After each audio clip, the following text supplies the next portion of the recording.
So hello guys, कैसे हैं आप सब। उम्मीद करते हैं आप सब अच्छे होंगे। आप सभी को जय श्री राम और चैनल को सब्सक्राइब करें। और आज बहुत ही प्यारी कहानी लेकर आए हैं और उम्मीद करते हैं कि आपको अच्छी लगेगी।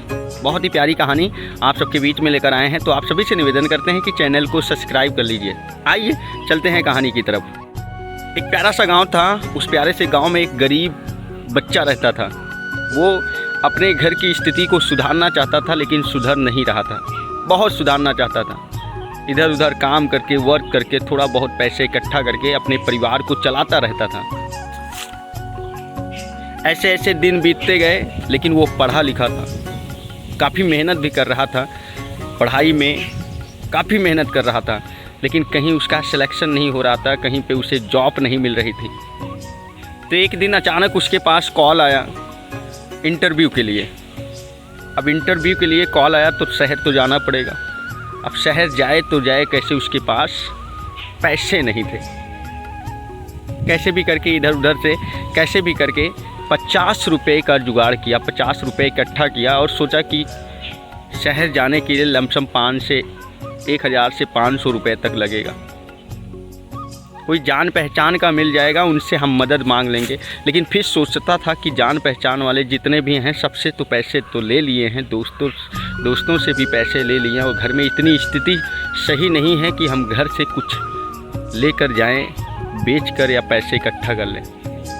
वो बस स्टैंड गया और वहाँ से बस देख ही रहा था कि कुछ पैसे इकट्ठा हो जाए, पैसे इकट्ठा हो जाए। तो पैसे इकट्ठे नहीं हो पाए। शहर जाने के लिए भाई पैसे चाहिए।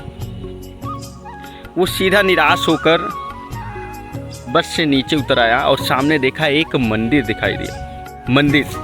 मंदिर के पास जाता है और भगवान से कहता है, हे भगवान, आप चाहते क्या हैं?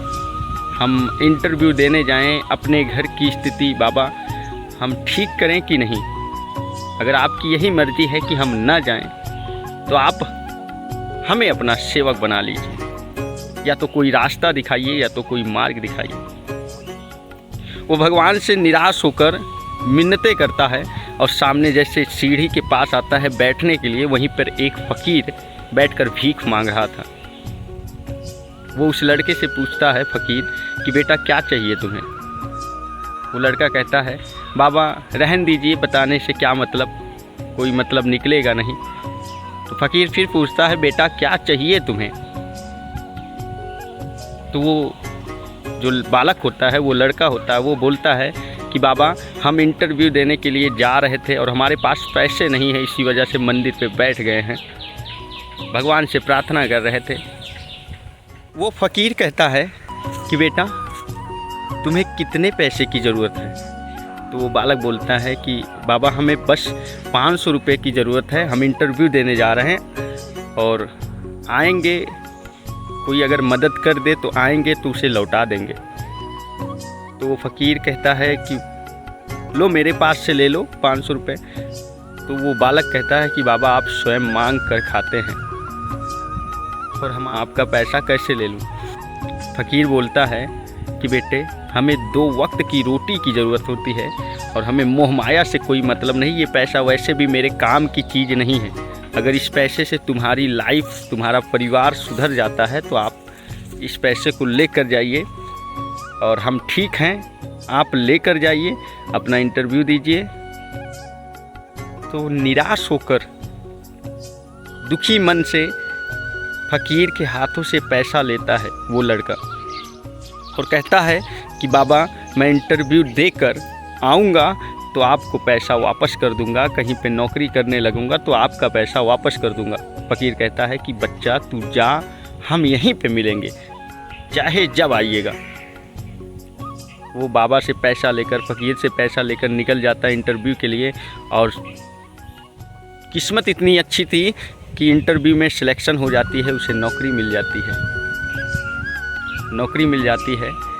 और जैसे ही सिलेक्शन होता है वो सोचता है इसका धन्यवाद, शुक्रगुजार मैं बाबा को कहूँगा। उस फ़कीर के पास आता है, जो फ़कीर पैसा दिए रहता है, उसके पास आता है उसको धन्यवाद बोलने के लिए, उसको शुक्रिया बोलने के लिए। तो देखता है वहाँ का सीन चेंज हो चुका रहता है, वहाँ सब कुछ बदल जाता है।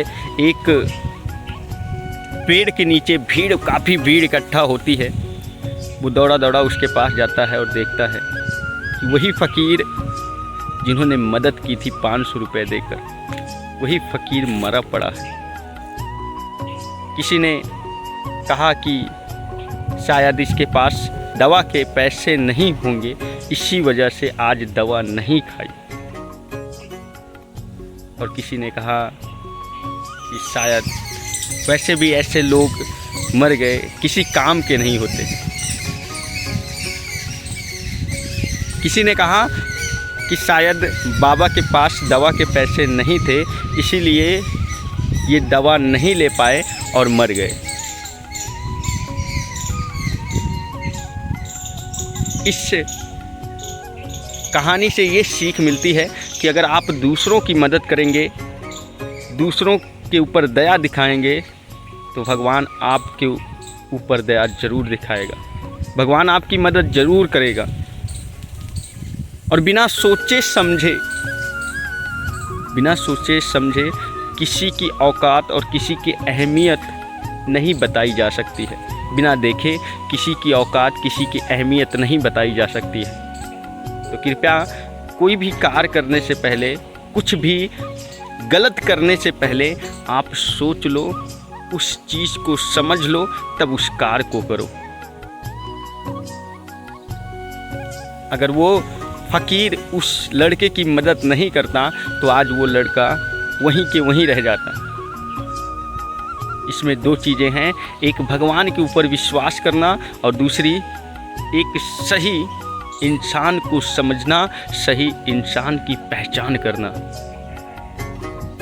उम्मीद करते हैं कि आपको ये कहानी समझ में आई होगी। मिलते हैं नेक्स्ट वीडियो के साथ, तब तक के लिए आप सभी को जय हिंद।